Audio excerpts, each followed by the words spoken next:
বাবা মার কাছে বলবা যে আব্বু আম্মু আমার নামটা কে রাখছে, নামটা ঠিক আছে কিনা একটু যাচাই করো। তাহলে তোমরা আজকে বাসায় যারা যাইবা বলে আমার যে নামটা ঠিক আছে কিনা। যদি নাম সুন্দর হয় তো তার জীবন দশায় তার জীবনের মধ্যে সুন্দর একটা প্রভাব পড়ে। যদি নামটা খারাপ হয় তার জীবনের মধ্যে খারাপ একটা প্রভাব পড়ে। তোমাকে একটা গল্প বলবো। হ্যাঁ, ইন্ডিয়া এক মাদ্রাসার ছাত্রের নাম ছিল আবুল আহাব। নাম ছিল কি বলো? আবুল আহাব। তো বাবা মা প্রায় ওস্তাদের কাছে নালিশ করতো, হুজুর আমার ছেলেটা মাদ্রাসায় আসে না, পড়তে চায় না, আসে না, পড়তে চায় না। বাবা অনেক চেষ্টা করে, কিন্তু তারপরও সন্তান মাদ্রাসায় আসলেও পড়তে চায় না বা নিয়মিত আসতে চায় না। তো একজন বুজুর্গ আলেমের কাছে গিয়ে নিয়ে গেল, হুজুর আমার ছেলেটা মাদ্রাসায় পড়তে চায় না, আসতে চায় না, তাকে আপনি দোয়া দিয়ে দেন, একটু চিকিৎসা করে দেন, তাদবির করে দেন। বুজুর্গ আলেম প্রশ্ন করলো, আপনার ছেলের নাম কি? বলো যে আমার ছেলের নাম আবুল আহাব। তো বুজুর্গ আলেম বললেন, নাম রাখছেন আবুল আহাব, আবার সে নবীজির ইলম শিখবে, এটা তো হতে পারে না। আবুল আহাব তো রাসূলের কি ছিল? শত্রু ছিল। বুজুর্গ আলেম তাকে প্রশ্ন করলো, আপনি আবুল আহাব নাম করতে বলেন, কোরআন শরীফে আছে, হাদিসে আছে? আলেম থেকে শুনছি তাব্বাত ইয়াদা আবি লাহাব। আবুল আহাব কোরআন শরীফে আছে? কোরআন শরীফে থাকলে কি সব নাম সঠিক হয়ে যায়? কোরআন শরীফে তো ফেরাউনের নামও আছে, ইবলিসের কথা কোরআন শরীফে আছে না? বলো।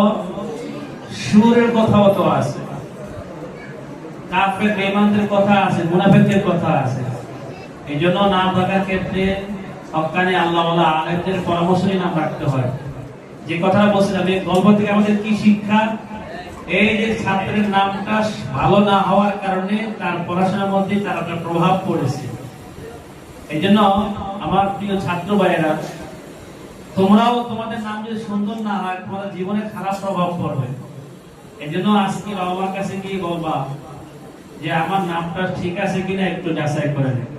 ওস্তাদ থেকে আজকে শুনে আসছে যে নাম যদি খারাপ হয় আমার জীবনে খারাপ প্রভাব পড়বে। আল্লাহ তাআলা আমাদের আমল করার তৌফিক দান করবেন। আর একটা বিষয় তোমাদেরকে শিখে দেয়, ছোট্ট বাবুরা সবাই শিখবা। কখনো কোনো আলেমের কাছে গেলে, কোন আলেম, কোন বুজুর্গ, কোন মুরব্বির কাছে গেলে আমরা যখন সালাম দিব আর তার কাছে মুসাফা করব। মুসাফা করতে হয় কয় হাত দিয়ে? পরে কি দোয়া পড়তে হয় বলো তো? মাশাআল্লাহ, মাশাআল্লাহ। সালাম দিতে হয় কিভাবে বলো তো?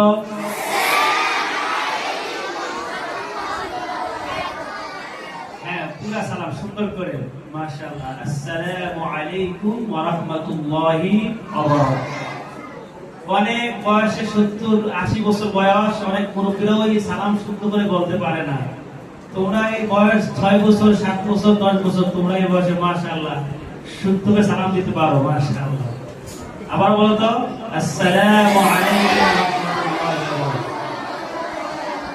তাহলে সালাম দিয়ে মুসাফা করব। এরপরে যে কাজটা আমরা করব, যে হুজুর আমার জন্য দোয়া করবেন, এই দোয়াটা চাওয়া, যেটা আমার বলা উদ্দেশ্য। তাহলে আমরা যে কোনো মুরব্বির কাছে যখন আমরা যাব, সালাম মুসাফা আমরা কি বলবো তো? বলো, আমার জন্য দোয়া করবে। মুসলিম ইমামের কাছে গেলা, সালাম দিয়া মুসাফা করলা, বলবে যে হুজুর আমার জন্য দোয়া করবে। দোয়া চাওয়া সুন্নাত। বলো, দোয়া চাওয়া কি সুন্নাত? বলো, দোয়া চাওয়া কি সুন্নাত? দোয়া চাওয়া কি সুন্নাত?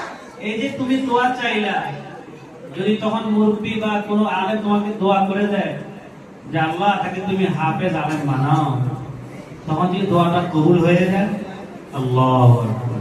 এইজন্য আমরা আজকে মজলিস থেকে ছোট্ট ভাইরা, ছাত্র ভাইরা, আমরা প্রত্যেকে এই বিষয়টা মাথায় রাখবো।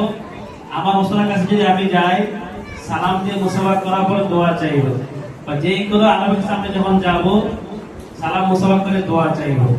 যে কোনো মুরব্বির কাছে যখন আমরা যাব, সালাম মুসাফা করে আমরা কি দোয়া চাইব যে আমার জন্য দোয়া করবেন।